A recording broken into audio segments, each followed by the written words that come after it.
Oilerslive podcast.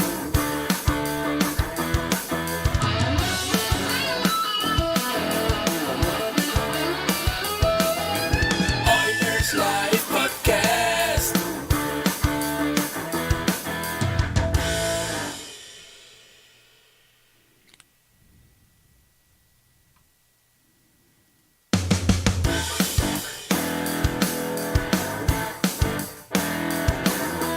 Oilerslive podcast.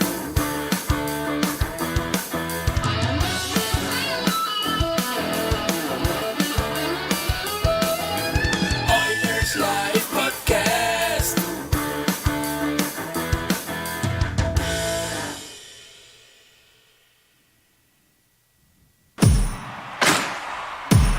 Now, get ready to talk hockey. Streaming from the Oilers Live Studio. Subscribe or follow today. Hey, it's Michael here with another edition of Oilers Live Tuesday. But this is unlike any other edition. Let's just start out with a Nuge. Big game for Nuge. The oldest serving Oiler comes up big tonight. I've got two guys from Straight Off the Pipe podcast. I've got Mr. Mike Dirsa and Dash in the park going to join me tonight. We're going to talk a little bit of hockey for the next hour. Thanks, guys, for joining me. Can I exhale? Yeah, everybody breathe. Everybody breathe. How you feeling, Okay. Mike? Good? Nuge is huge. Nuge is Huge. Huge. Man, what a game. What a game. I mean, Dash, you just, that's exactly it. There were, I was, after that 130-foot goal, which doesn't mean a whole lot of shit anymore, but after that goal, I was shaking. I was literally shaking. And I was trying to keep it together. Even though I was watching the game by myself, I was shaking. I was trying to keep it together. I was hoping nothing big. Because, that's the kind of thing, we talked about it in the heavy hockey chat, but that is the kind of goal that changes the whole series, right? Like that could have been 2-2 instead of 3-1, and the Oilers are good. Let's start with you, Dash. What are your thoughts on the game tonight? I may not take off my rally hat until Thursday. Yeah. Be damned all the work Zoom meetings I have before then. Yeah. Fair. Well, they made it interesting, didn't they? I wrote some things down before the game to see that, I wanted to kind of watch out for. And will we hit the Flames and instead of falling into the BS? I'd say we did. Did we leave Lucic alone? I'd say we did. Yeah. Can we get another good start? I'd say we did. Did we get the fans in it? I'd say we did. Can we make the fans earn it or the Flames earn it? They made it interesting. And can we put our foot on their throat? And we did. Full marks, bro. Yeah, absolutely. Don't disagree. Dirsa, your thoughts? I think they chose the right game to finally start on time. This is the game where having a good start was probably crucial to getting a win. And Markstrom's gaff and Smith's gaff, I think you erase those from the memory banks as kind of a fluke each way. And it was a pretty good hockey game. But our start, I think, helped us finish it off. Being up 3-0 after the first period, I think went a long way to getting the win tonight. Yeah, well, you score 3 goals, right, to give you some cushion, right? I mean, that's why you don't let your foot off the gas. You keep scoring and you keep scoring, and if you get 3 in, then they need to get 3 just to tie it. I mean, look, I think most Oilers fans figured it would be tied after those quick 2 in succession at some point. The Flames were pushing hard. We just didn't expect the tying goal to be this 130-foot bomb. Yeah, and I almost think weird. I almost think that gaff kind of made them reset and dig in again. I think it actually helped them. Yeah, finish. well, honestly, I mean, that third tying goal couldn't have come like at a better time in the game. Like I don't think the Oilers wanted to go into OT against this team tonight. No, Nor did I. In fact, Nor did my heart. If I had to put both teams side by side tonight, I think the difference crazy as it is, having let in a 130-foot goal, but I think the difference was goaltending. I mean, I don't. How can you say that, right? Like after that goal, but to me, I mean, Markstrom just, the Oilers have his number. It's in his head, whatever it is. But the Flames, I thought, played a decent game. They did, as the commentators kept saying. I thought they played McDavid well tonight. McDavid's going to get his chances no matter how well you play him. Like, Mike, you were listening to TSN before we got on here, and they even were saying, I mean, you did a good job because you only held him to 2 points tonight. And, it's true, right? It's true. And so I'm happy. I'm happy to see. We got Renegade Man 83 on YouTube says best player in the world versus best goalie in the world in the finals. McDavid versus Vasilevsky. That'd be something, and I'm not ready to go there yet. We need to close this one out. Yeah. And Calgary's going to be that's going to be tough. I'm curious. What do you guys think? You think I thought, you know what? I was giving the Flames fans a hard time about Tanev earlier today because if you listen to Calgary media over the last couple of days, Tanev's the second coming of Nick Lidstrom. And I thought he made a difference out there. But, do you think he's back? Looking at how he was reacting with that shoulder, do you think I think you have to be. This time of year, potential elimination game, you got to be there. I don't know. You're damn right he made a difference out there. He did. wouldn't have let Hyman score that goal if he had a good shoulder. That is true. Advantage Oilers. He was the X factor. Telling you. I gotta say he is like the second coming of Bobby Clark. That is a lot of hockey in that mouth of his. Oh yeah.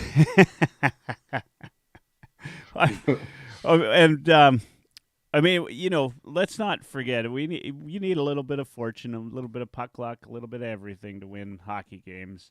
That high stick at the end of the game by Coleman. Yeah. But you know what? That was Anderson. Oh, Coleman came in and hit him after. Coleman ran him after he was falling down from getting high sticked. yeah. He was about to spit out That's blood, right. and then he That's got pummeled instead. That's right. Tonight was like a tale of like who could be more disciplined at the right time. And I think Calgary came up short on that one. Yeah. Woodcroft is coined scrum discipline, right? And I saw it all over the ice tonight. They walked away. I made a few notes where Lucic came in and did something stupid. 10 minutes into the first, he poked Smith, and Barry and Kulak just looked at him. If not for the fact that we were looking for Lucic as fans, I wouldn't have even known he'd played tonight. Like he was that ineffective. Very quiet game, yeah. Ineffective, really. Like not what did he throw a hit tonight? I'll look. I haven't looked yet at the stats, but he almost had a shot on net, but he blew it way wide. Kirk's tuning in on YouTube. He says Dash is counting his money tonight from the bets, the little prop bets you were making. 2 out of 3, baby. Yeah, nice. McDavid needed to score. I needed him to score that open empty netter instead of Kane, and we would have won all 3. But we should have had Kirk on. He also says tale of 2 games, which is true, right? I mean, there was the first period, the second period, and then tale of 3 games, really, right? I can't comment back on YouTube, but you should tell him he should drug test his mom. We should drug test his mom. I tell you, there is some good, there's some good back and forth chirping going on.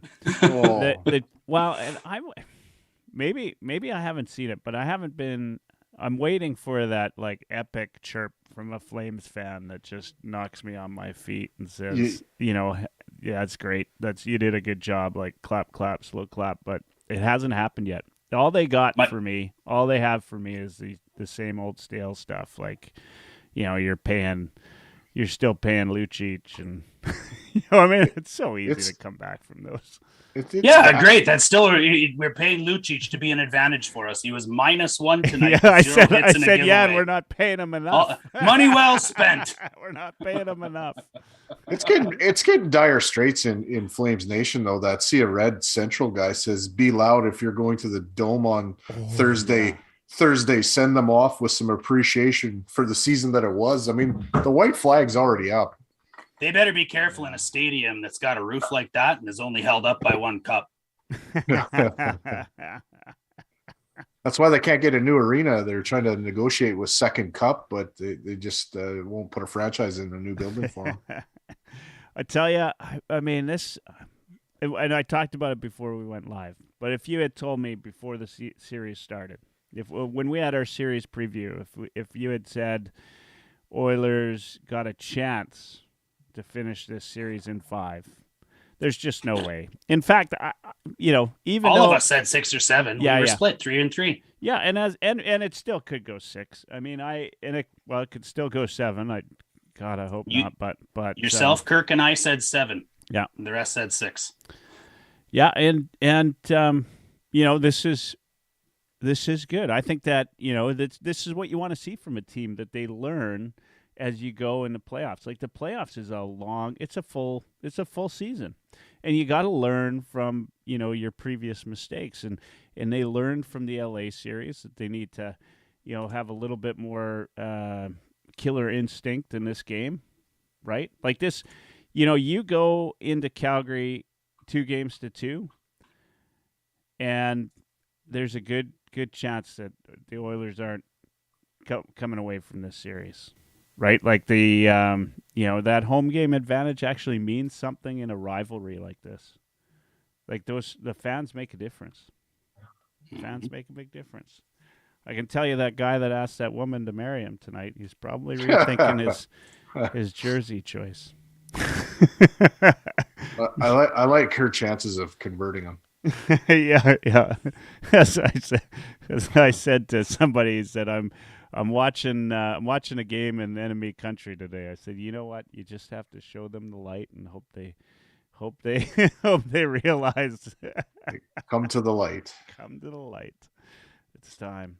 All right, guys. What do you think? You think the Oilers can do it on Thursday night? And how important is it Thursday? Or you think coming back home is fine? Do you think they can, or do you think they will? Well, do you think they will? And do you think they? Well, I think they can. I mean, we all. Of course, I think they can. Yeah. I'm riding too much of a high to say no right now. The angel on my shoulder says, "Hell yeah." The devil says,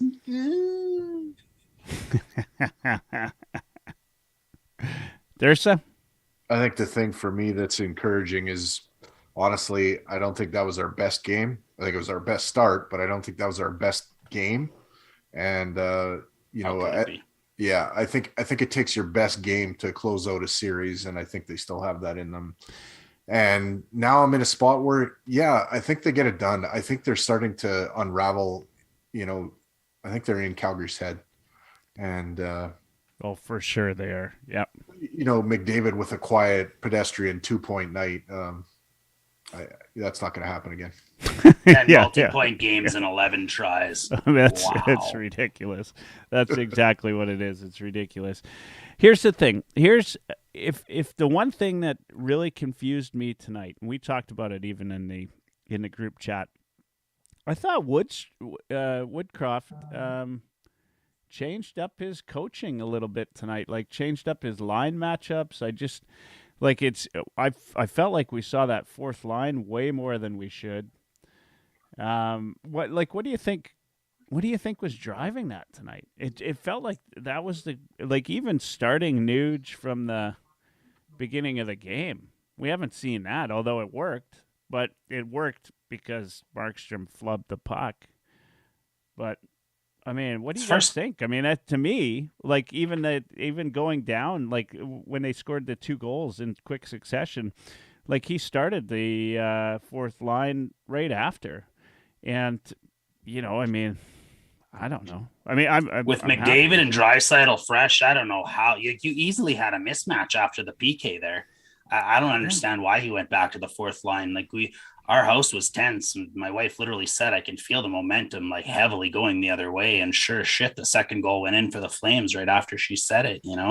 I think that was a weird decision. But then to go and throw Yamo and Hyman up with Nuge for the rest of the game was like ended up being brilliant. Right? He's got Nuge who's firing. He's got Nuge who's scoring, playing well. And the two goddamn dogs on a bone that we've got, Hyman and Yamo. And what happens? They go in, they turn over a puck. Yamo gives it to Barry. Barry takes a shot. Did I just say that? Barry takes a shot and Nuge gets the rebound. Who writes that stuff? Honestly. Who played the most minutes for the Oilers tonight? Maybe Dash, you looked. Dirsa, It's probably Keith. I don't know. Do you know? Mike Smith. No. Nuge. Boom. Nuge. You know what I love about this series is Flames fans and the Flames themselves. They keep saying one guy beat him. And they're right. Connor's out of this world. But you look at I said I don't know if you saw Dirsa. I said I figured out who the one guy was. It's Markstrom. It's Markstrom. That's who keeps beating the Flames. That's who keeps beating them. But Connor McDavid's ice time is way down this series. Like this has been a godsend for Woodcroft going into if we make it into the next round, right? Like, I mean, this is you haven't overplayed McDavid. In fact, McDavid was third in ice time tonight with 21 minutes, which to me is low for him. He also didn't take faceoffs. He didn't take faceoffs. He had a few, I think. Yeah, 4. Yeah, and Nuge, 22 minutes. Duncan Keith next. Nurse was way down with 17 minutes. Load management. Yeah, and it's great. Like this. That's what happens when you score first. This is amazing, right? Like how often do you get that advantage in the playoffs? When you score first. Yeah, when you score first. That's it. When you get a 3-0 lead. Yeah. Yeah. I mean, it's awesome. It is awesome. I think, the Flames can say however they want, but, Connor McDavid hasn't played, out of this world minutes. He's played, 21 minutes a night with maybe the exception of the first game.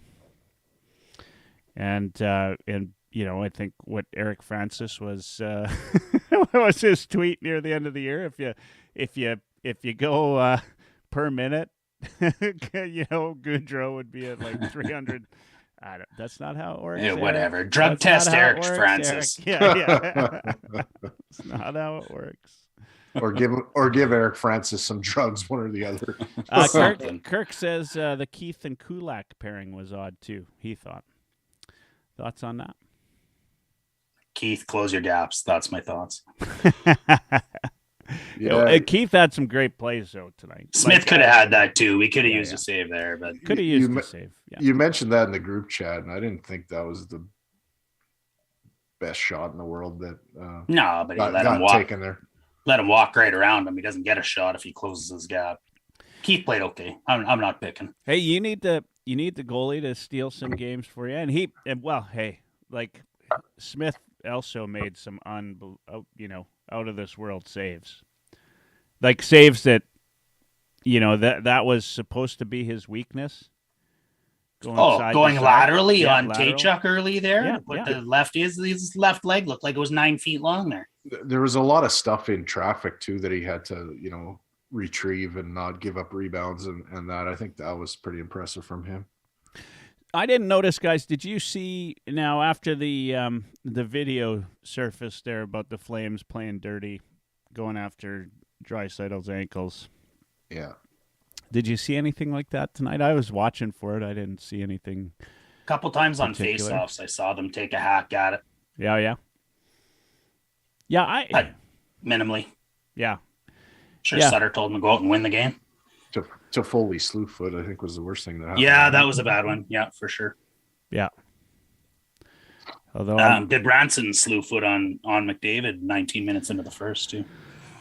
Well, Goodbranson got the worst of it, but yeah, he did. I think Goodbranson held up on him, but he should have had the arm should have been up there. I think he did hold up on him, He but did hold he up. still stuck his leg behind his leg. Yeah. And Yeah. I mean, it's that's a mismatch there for Branson, but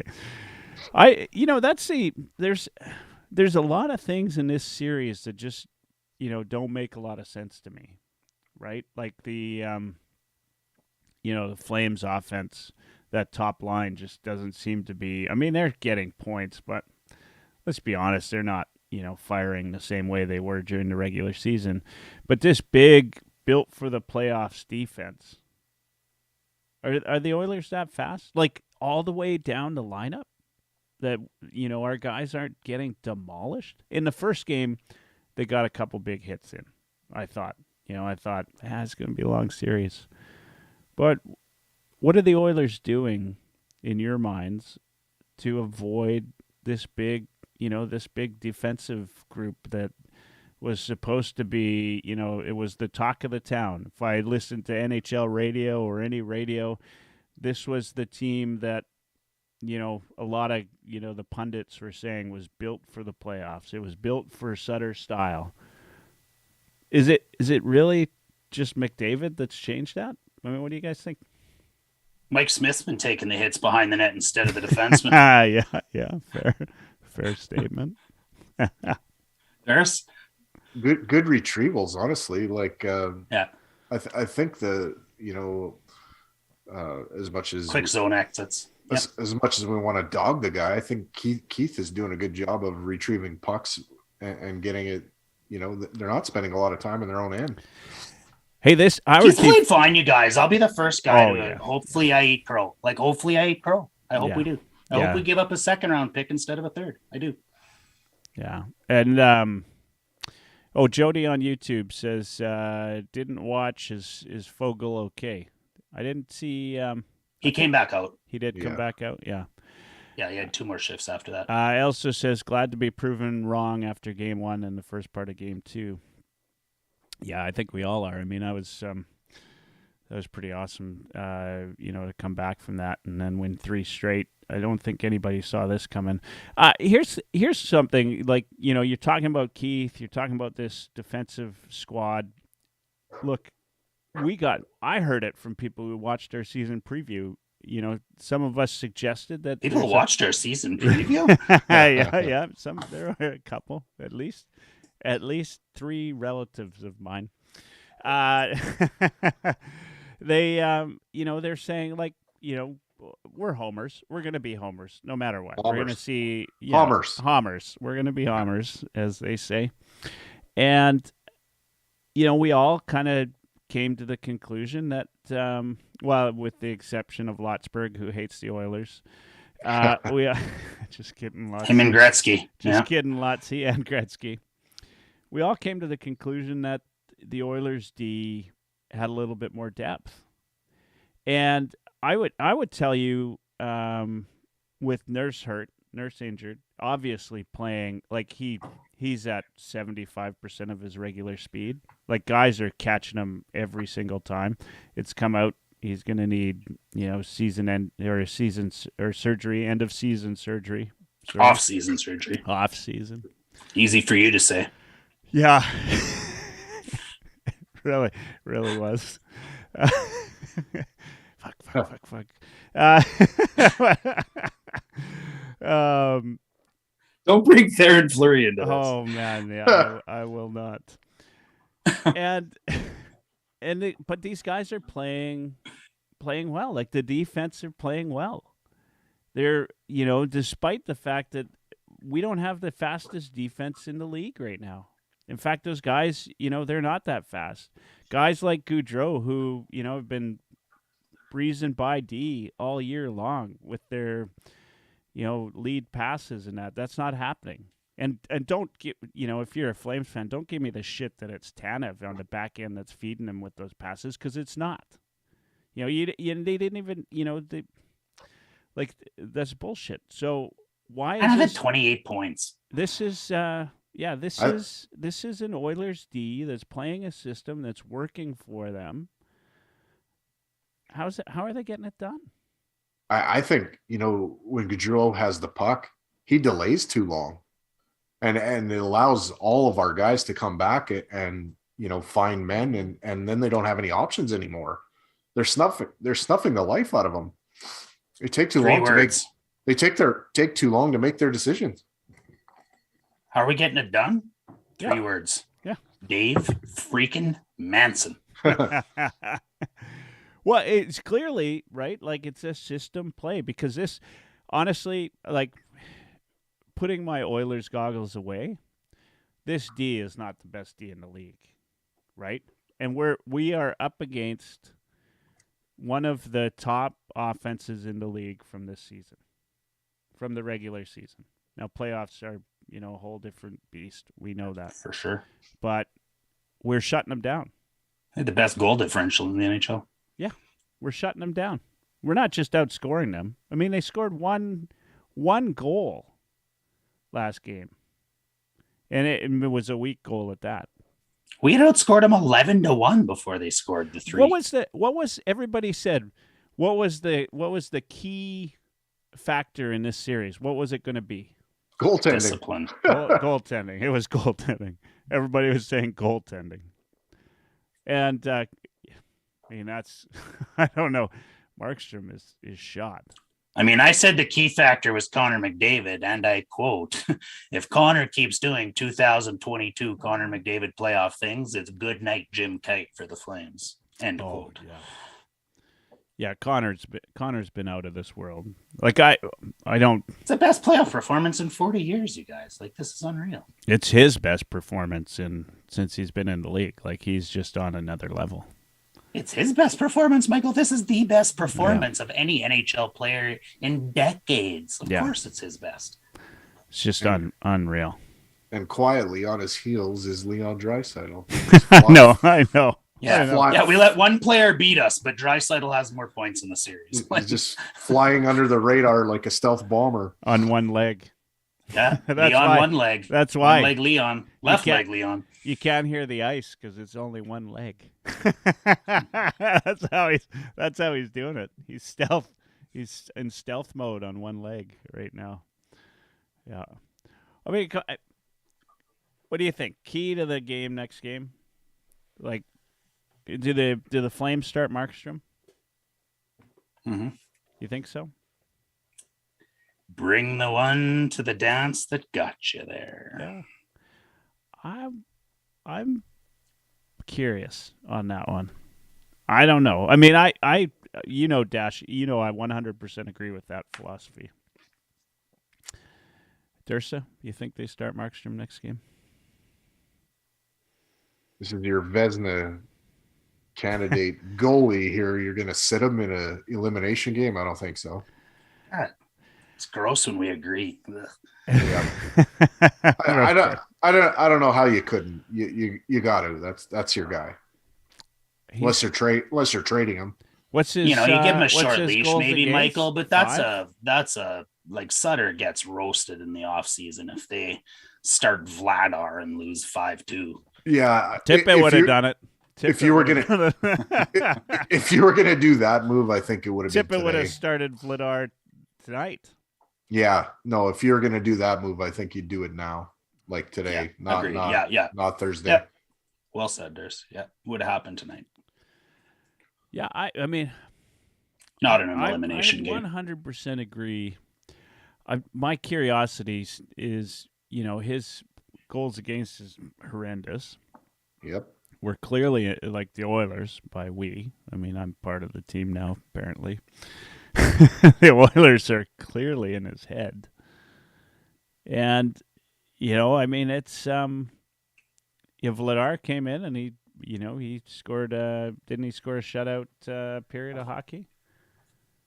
He got a shutout period of hockey last game.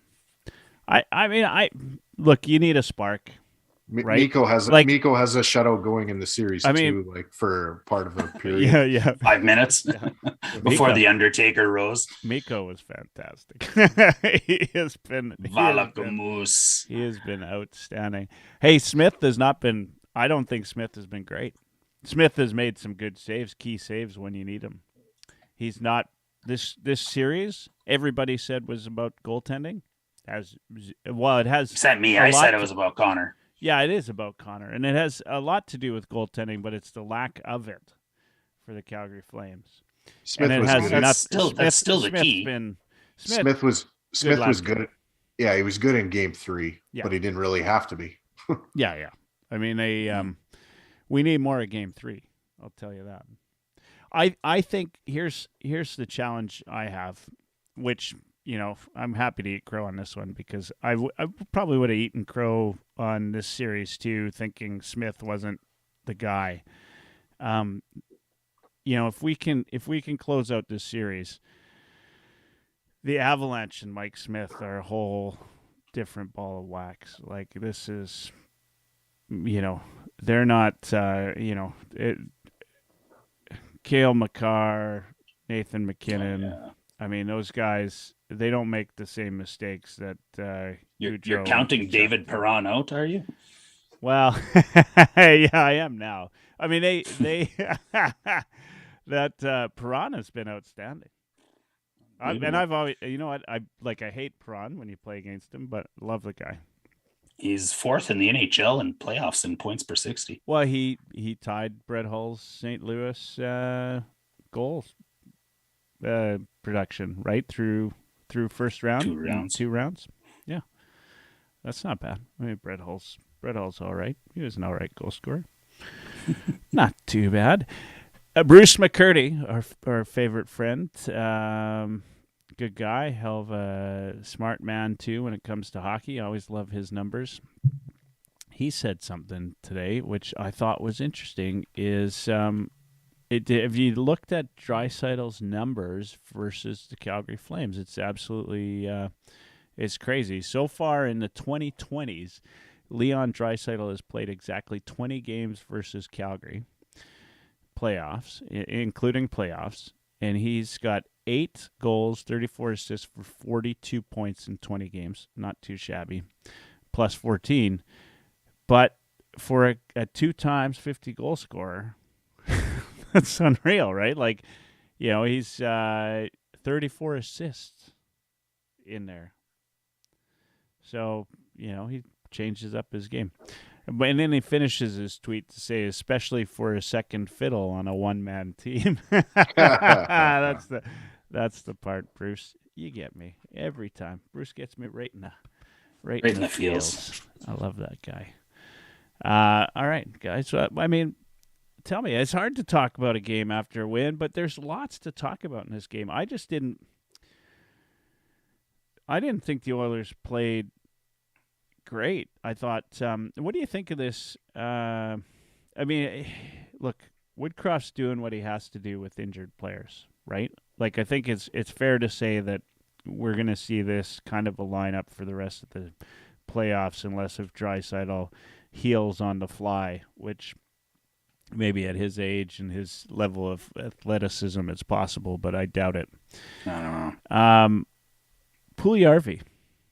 I mean, I counted twice. I love Puljujarvi. I'm the first person to defend him most of the time.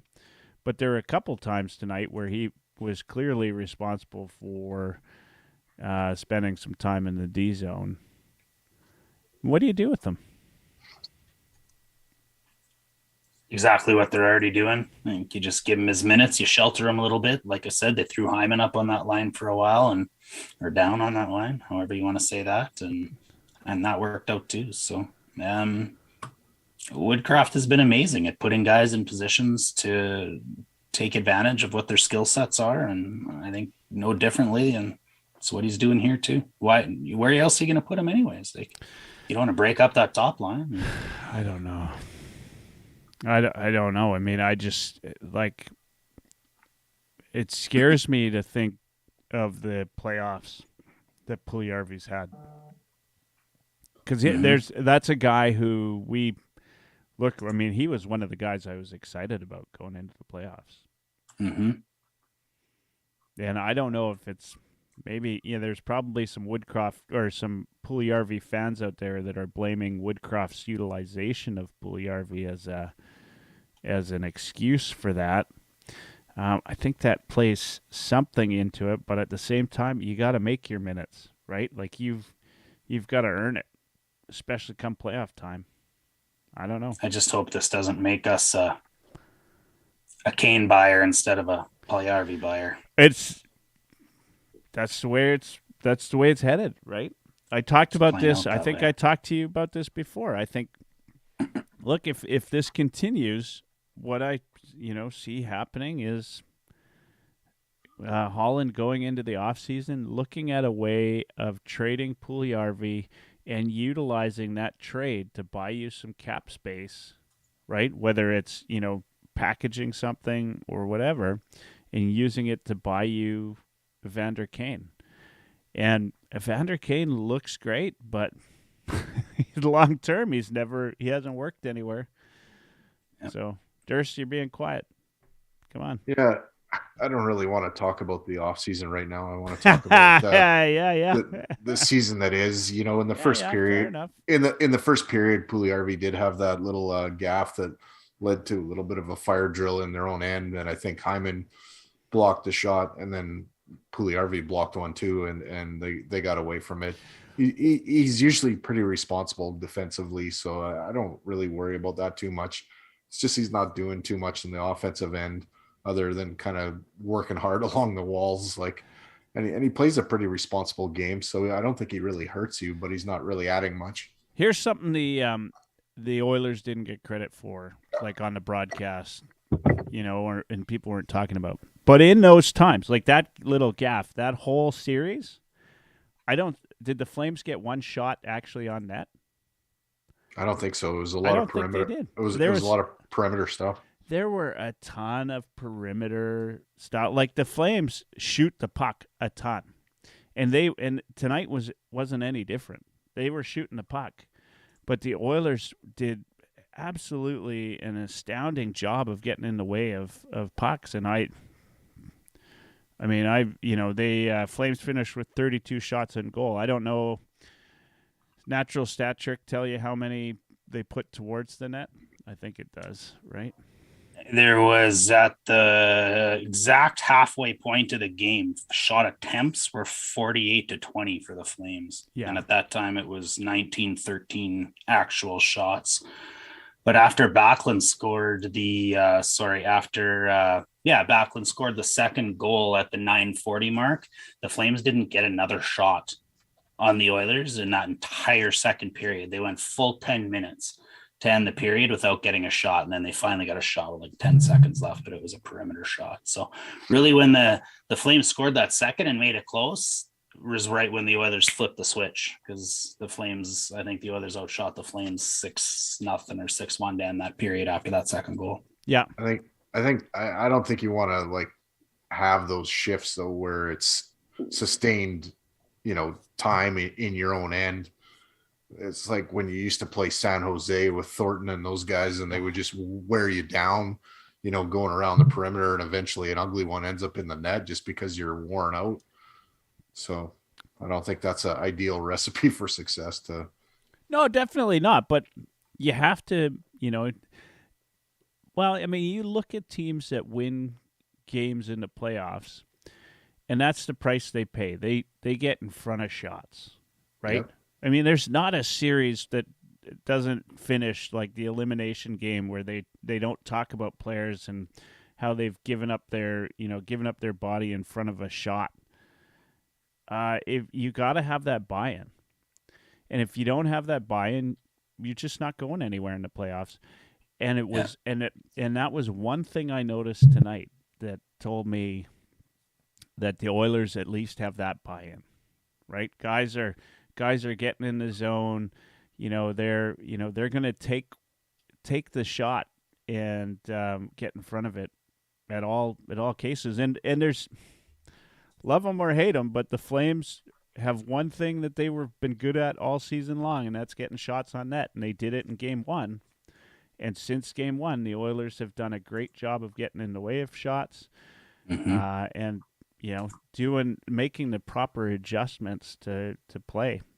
Credit to Woodcroft. I mean, I thought his line matchups were odd tonight, but hey, look, he's if you're, it's like you said, Dirsa. I mean, you talk about what's going on during the during the playoffs right now rather than look at any off season or anything. But who would have thought that Woodcroft would make the right adjustments over Sutter? Nobody said that, right? Yeah.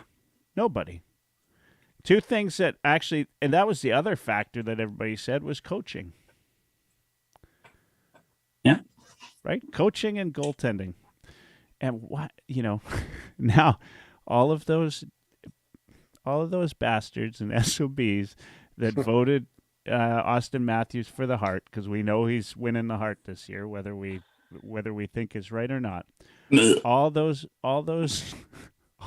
guys now got to look back and say, holy shit, were we ever wrong? It's going to be hilarious when he gets the Hart and then they trade him. Yeah. Well, I mean, they're going to have to get rid of somebody. Trolling. Yeah. Just to support your theory earlier, the Flames scoring chances for were 25, 19 against, but high danger scoring chances were even at 9-9. So just goes to show you, the shots from the perimeter, scoring chances from the perimeter, but when it came to high danger, they were even up. Here's a question for you guys. You think that McLeod will break out? Like he's playing more Marchand than Connor McDavid. You know what I mean? Like he's got the wheels. He's getting the, he's doing some things really well, but he just, first off, the guy's got to shoot more. Like he's not getting enough pucks on the net, right? But if can I answer your question with a question? Yeah. Do you think McLeod is ever going to throw a body check? You know what? He did tonight, didn't he? He threw one pretty big one, I thought. Well, I don't know. Archibald got credited with one hit, so who knows who's keeping score. But Archibald got 2 hits for sure. Yeah, and both. Well, the one against Cassian, you're counting that one, or yeah, it was a knockout. Cassian's got hit the hardest all night by Archibald, and the hardest hit Archibald threw. There's a section of Oilers fans that Michael, thought, because you always talk about that hit that favor. Archibald had in Philadelphia that one time. Yeah. And how he's just a rocket. And I thought about you there because there's 189 pounds versus 230, and Archibald hurt Cassian. Demolished him. And then the hit that he threw after that, though, that was. Like, that shook the boards all the way around. Yeah. To answer your question, I think he's got to get engaged physically. I think McLeod, at some point in time, has to get engaged physically. The bottom 6 guys have to do that, and him and Derek Ryan aren't throwing body checks, so it hasn't hurt us, but I think it could help him. Derek Ryan at least is closing out on people, though. Yeah. He's got to use his speed, McLeod, for sure. Yeah. It's been up and down. That's what we'd expect from a young player in the playoffs, wouldn't we? Well, I mean, what more do you want from McLeod, really, right? I mean, this is the first playoffs. Yeah, I mean, he's doing well. I guess the only thing for me is I think he's playing well. I think he's doing well. I think he's doing as well, if not better than what I would have expected from him. And I'm just going to look to see how many hits he has been credited for. Let's just see. It said 0 on ESPN. Huh? Yeah. We'll go, 0. 0 hits. Our hit leader tonight was none other than Warren Fogle, who played 9 minutes of game time and got 6 hits. And actually, I thought, last 2 games, Fogle, here's a guy that's taken a lot of heat I thought he's played well. Cassian brought it tonight, too. Yeah. Fogel, Kane, and Hyman all with good hit load tonight, 6, 5, and 5. And Cassian had 4. If Cassian had 4 on just under 7 minutes of on ice time, which is not too bad. Yeah, he brought it when he could. Yeah. So I mean, this is. But my question is, like, you think Fogel's due to break out? Like, is he? Or is this the kind of player he's always going to be? Just kind of one of those guys that fills in nicely, 3rd, 4th down the line? Or is he going to change to, he's got to get pucks on the net, though. That's my problem with him. Like, he makes some really nice plays, but he's not throwing any pucks on the net. He would have been my breakout player for the playoffs, to be honest. Like when you asked me, but if I would have been asked before, he was, I think somebody told me he was third in high danger scoring chances for 5-on-5 amongst all wingers, like per 60 amongst all wingers in the regular season outside of, Kane and Hyman, basically. So I thought that he could have had the type of game. Just, I don't know if he's been injured or what's going on that he wouldn't. Well, I'll tell you one thing I love about him is I don't feel like defensively I never am uncomfortable when he's on the ice. Yeah. What do you think, Dirsa? That was great timing. Jeez, that's wow. That's good. That's good compelling. Radio. That is compelling. Sorry. I've never heard a better point come out of his mouth. We're gonna have trouble putting that on the transcript, I think. Sorry, I think I just died. I'll be back soon here. We're talking about McLeod, and I threw up a little bit in my mouth. Yeah, the Bruce Boudreau censorship there. You're just gonna hit the beat button the entire time on the edit. What you said earlier, Michael, when it comes to Ryan McLeod, I think he needs to shoot the puck a little bit more too when he's inside the far blue line. Let it go. Yeah. What? Hey, they were talking about it. Gaudreau playing back on D, and then McDavid sort of shooting the puck in. Yeah, dumping. Did McDavid seemed to do that a little bit tonight? Like he didn't. This was not your typical McDavid game from the past four games. The broadcast crew suggested that this was all Flames doing. To me, some of it was McDavid's doing. Like I don't know, and then they, just the usage of that line. I don't know. Maybe this is Woodcroft just being smart and feeling like the Oilers can pull out a win without having to overutilize these guys. I think so. You save them up for Thursday's game and hopefully close out the series. I don't know. I hope that's the case. I mean, Woodcroft, I got a lot of faith in the guy. Well, like I said, it was a pedestrian 2-point night for the guy. It was. I was happy to see that second point. Just keep the streak alive. Yeah. And the only thing I was missing tonight is I really wanted them to breeze by Tanev. Lidstrom, Calgary's Lidstrom, Nick Lidstrom.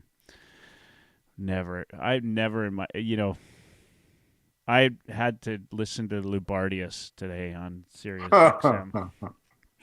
Yeah. You had to? I don't know why. Like it's like, people listening to a shock jock, right? You listen because you're going to shock jocks from Saskatchewan. Yeah, yes, very you're good. going to listen because you're going to be mad. Like there's not a bigger Leafs fan in broadcasting than Peter Lubardius.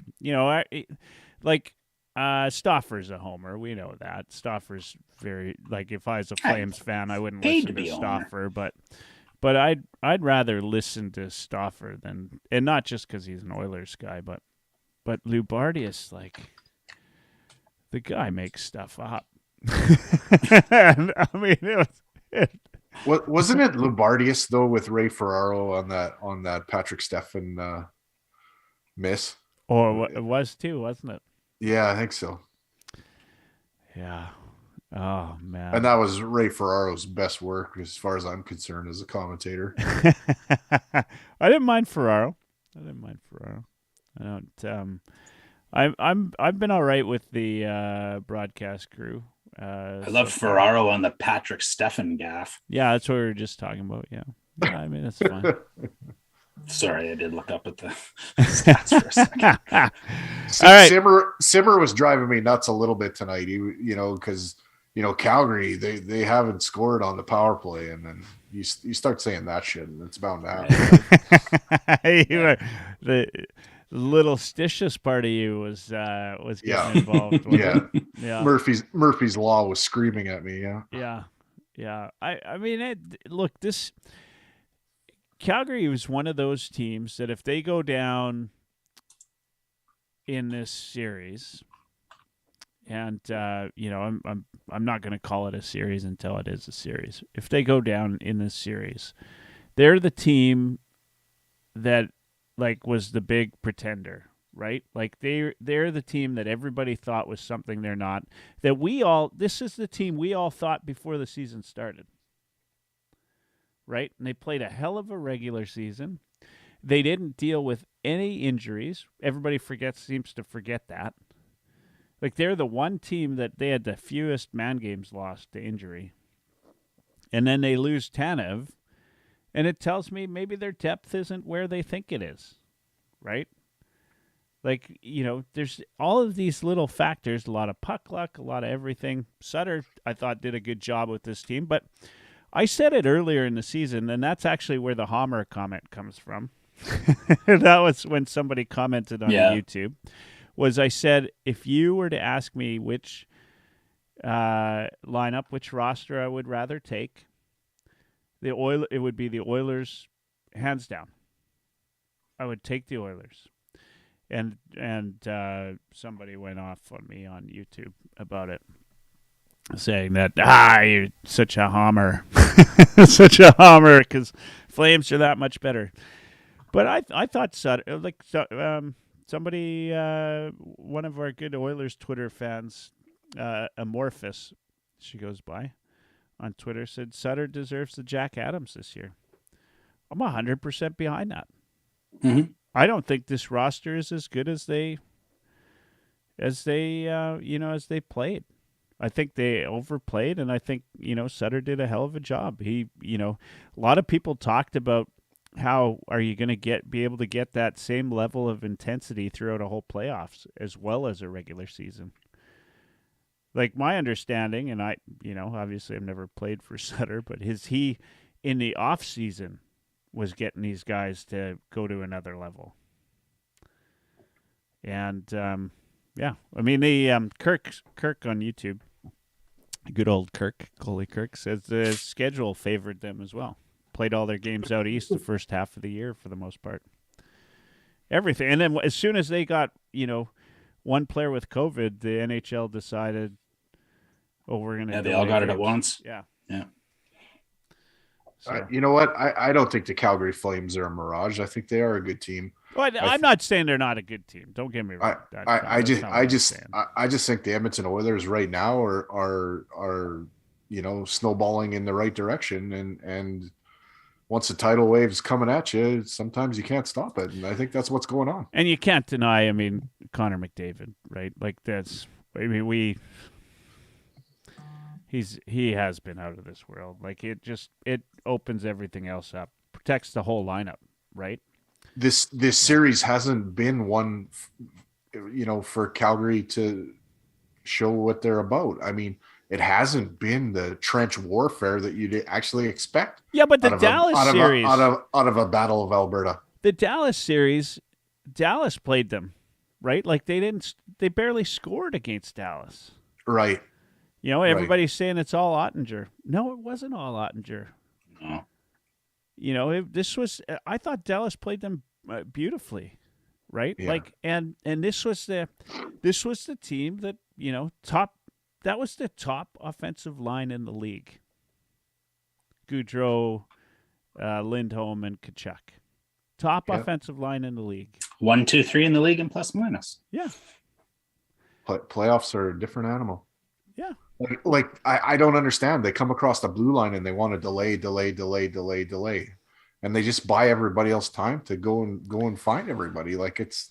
I will tell you an adjustment the Oilers made that I wondered all year why people weren't doing it, and it's the season's a whole different thing, obviously, but the Flames love to go behind the net and then the quick out up to the top of the slot.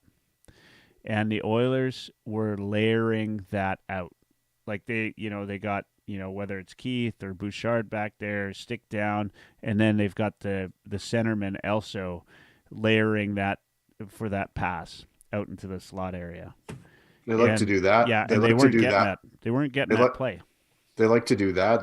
They like to give it back to the point, and the points like to look for a winger on either side to kind of slap it home. But by the time they make that extra pass, there's a stick or a body in the lane, and it's taken away. I contend, and tell me if I'm looking at this through Oilers glasses, but I contend that I mean, yeah, for sure. Bummer. I think that Gaudreau passes the puck. A half. I mean, you're talking about him delaying, but I think he makes the pass a half second earlier than he normally would, because even McDavid went for a hit on him tonight. Did you see that? Yeah, which I love. But Gaudreau's realizing that Lucic is not a deterrent in playoff time. He is. Can I read you a stat that I just saw? Season, this is relative. Yeah. Tell me. So Jonathan Willis just tweeted less than an hour ago, one of the matchups I've been watching is McDavid versus Lucic, and to Michael's tweet that blew up, breaking news, the Milan Lucic has been, the Calgary Flames have max punishment because Lucic is back in the game for game 4. Well, Woodcroft has managed 8 minutes of that matchup through 4 games. So McDavid versus Lucic, and during those 8 minutes, the Oilers have a 68% expected goals for, and they're leading 2-1. And hilariously, Lucic has had more ozone starts versus Edmonton than Johnny Gaudreau this series. That's unreal. Actually, that's unreal. I just good bit of coaching by Woodcroft and a terrible bit of coaching by Sutter. That's all relative to what we're just talking about. I watched Gaudreau cross the blue line, and it's just like he's waiting and waiting and waiting for somebody to give it to, and he takes himself out of being a threat. Like, does he come in and shoot the puck? No, he's just waiting and waiting, and he's given us lots of time to defend it. I don't think it's a good strategy. Mm-hmm. Keep it up, please. All right. John says, John Martins on YouTube says, no way Flames can bounce back from this. I will say this game had goofy moments, but yeah, it's over for the Flames. Yeah. I mean, that's what I want to believe. I think that, that's the possibilities there. Here's the one thing that, and I mentioned it earlier, that I think gives me a lot of hope that the Oilers can finish it out on Thursday, is I think McDavid wasn't McDavid tonight. It's hard to say for a guy that had 2 points and had a couple, nice opportunities, but yeah, this was not the. I mean, that to me, he played regular season McDavid, right? That was regular season McDavid tonight. It just wasn't his lights out performance that he's given us the rest of the series. I feel like, and I talked about this leading up to the playoffs. This is McDavid's playoffs, right? This is where he, if he doesn't take the Oilers all the way this year, he's doing it. And I think it's somewhere in him this year, he decided that he's going to lead this team to the promised land. Like he's put it in his head. And game 5, 6, and 7 in LA, like against LA, was him showing that he's the guy. All of this stuff that, he's, these are the moments that make great players. The challenge is, you can do that in, the NFL where you're playing single game sets and stuff, but it is so hard for one player to take a whole team on their back for 16 wins. But look, I think Kane was the best Oiler tonight, to be honest. I'd be on board with that. He led both of those guys a nice time. He was the only Oiler that had over 50% Corsi Fenwick. I mean, like you say, McDavid not being himself. He was 48% Corsi, 41% Fenwick. That's certainly not himself. 9 high danger scoring chances, 9 scoring chances for and 4 against. But Kane, 12 chances for and 6 against. So, that was Nurse. Pardon me. Kane had 11 for and 4 against. Also excellent. Yeah. Mike? Nice to see that from Nurse on the back end, too. And from Mike, we get... Yeah. Darnell almost scored a big goal. Bandwidth issue. Yeah. Sorry. Yeah, he did. You're right. Go on. Yeah. Sorry to interrupt. No. And you can tell he's struggling. Like he's fighting it out there, but Frankly, I think it was his Wi-Fi that interrupted him. no, we're wired in. The Wi-Fi's all good. So We're wired in. It's your grandparent internet that interrupted you. This is Oilers Live. I demand wired access. We not got- Wi-Fi. That's why Luchansky hasn't been on a podcast in 6 months. Yeah, we've got fiber optic. We're firing on all cylinders here. We're man. good. The ground Has anybody drug tested Luchansky? Nope, not yet. Don't want to know what's in there. There's got to be some meth in that basement. Jeez. It goes to show you our diversity here at Heavy Hockey. We even love referees. That's right. That's right. Jeez. Yeah, If he's watching, he's going to record that. And you'll never hear it. It's almost 3 There's not a a.m. chance he'll ever watch it. Yeah. All right, guys. It's closing in on 3 a.m. here in the East Coast. Appreciate. I think it's even late. 3 a.m. It's and it even must be late. lonely. Even late in on Mountain Time. But it's been great. This was fun. It's always fun after an Oilers win. We are going to go live on Thursday if the Oilers win. Okay. So we're gonna get the team together. I don't care who on the team. We're going to go live because we have to, because the Battle of Alberta is like our mini Stanley Cup. Right? Even Luchansky and his shitty Wi-Fi? No, well, we might. No, not Brad. Everybody but Brad. Game Yeah. misconduct Okay. for that guy. But either way, we need to go live on Thursday if the Oilers win. If they don't, we'll save it for Saturday nights. Yeah, Saturday night. Anybody want the last word tonight? It's a silly question. Everybody. Silly question. When doesn't Dashney want all the words? Kirk's in for Thursday, by the way. Kirk is in for Thursday. He said he wants the last word. He's still got to submit his drug test. All right. Well, Dirsa, I'll let you. You're not talking. Dash sort of said he's all right taking the last word. So Dirsa, you go ahead, say what your last things, and then Dash, you take us home for the night. Yeah. And, but first, before you do, just want to say thank you to everybody who tuned in tonight. As always, Oilers Live Tuesday. A little bit of a slow go. I'm not going to lie to you. I'm normally a bit of a night owl, a 2 a.m. guy, but 3 a.m. on all of these game nights is really starting to get to me. And so I do appreciate you guys all tuning in and being here and listening in. Remember to go to www.heavyhockey.com for latest articles, editorials from the guys. Friesen just put one out today about Evander Kane. Also, check out anywhere you get podcasts. Check out Heavy Hockey Network. Going to be releasing another 99 Forever podcast. Eric Friesen did one as well last night. And I think that's about it for maintenance items. Dirsa, go ahead.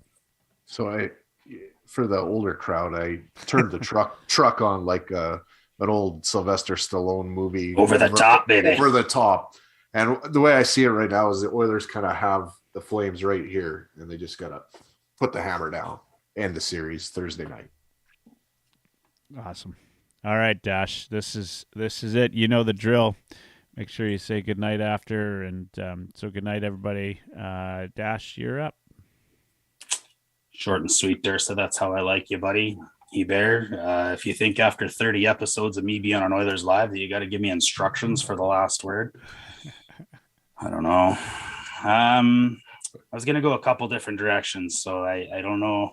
I was going to quote Georges Laraque on Oilers Now and go with how much he agreed with me on Lucic running Smith.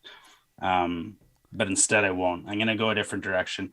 I'll tie up with a bit of Oilers news at the end of this, but I just want to take a little bit of time to say, like, this is an awesome time for hockey, period.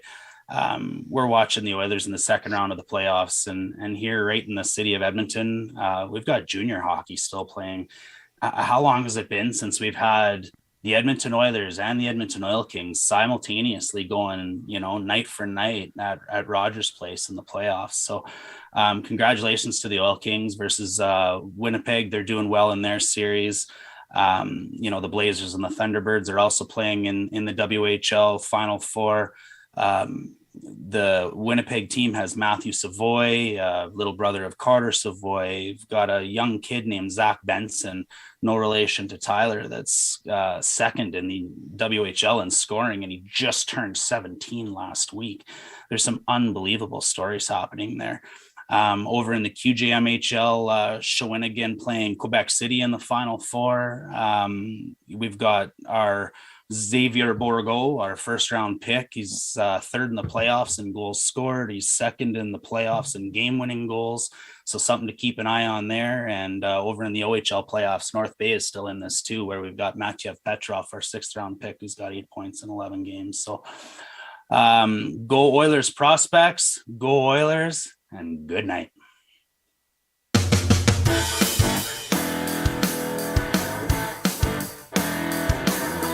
Oilerslive